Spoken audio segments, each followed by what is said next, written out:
జై శ్రీరామ్ అండి. Welcome to Tasmita boutique. So subscribe చేసుకోండి వాళ్ళు సబ్స్క్రైబ్ చేసుకోండి, ఫాలో చేయండి వాళ్ళు ఫాలో చేయండి. ఓన్లీ చూసి పైకి అనకండి, లైక్ ఆర్ కామెంట్. సో ఇవాళ వచ్చేసి మన దగ్గర కంప్యూటర్ వర్క్ బ్లౌజెస్ ఉన్నాయి. సో ఇది వచ్చేసి నెట్ పైన వర్క్ అనమాట. ఇది కంప్లీట్ నెట్ ఉంటుంది. వర్క్ వచ్చేసి ఓన్లీ నెట్ పైన ఉంటుంది మనకి. సో ఇది బ్యాక్ మీద అండ్ ఇది వచ్చేసి హ్యాండ్ అనమాట.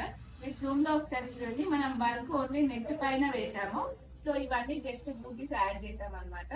సో ఇది బ్లౌజ్ అండ్ ఇది ఎలా ఉందనేది మీరు నాకు కమెంట్ బాక్స్ లో కమెంట్ పెట్టండి. సో ఇది ఒక బ్లౌజ్ అండ్ ఇంకోటి వచ్చేసి మనకి ఇది ఓన్లీ పట్టు క్లాత్ పైన అనమాట. ఇది పట్టు క్లాత్ పైన మనకి చాలా మంది చాలా డౌట్స్ ఉంటాయి, ఇది ఖరాబ్ అవుతుంది అని. అది ఏమి ఉండదండి, మనం స్టిచ్చింగ్ బట్టి వర్క్ వేసేదాన్ని బట్టి డిపెండ్స్ అయి ఉంటుంది. సో అలా ఖరాబ్ అవుతుంది, సైడ్ కి హోల్స్ వస్తాయని అంటారు. మీరు జూమ్ లో చూడండి, క్లాత్ పర్ఫెక్ట్ గా ఉండాలి, హోల్స్ రావడము అనేది ఏమి ఉండదు.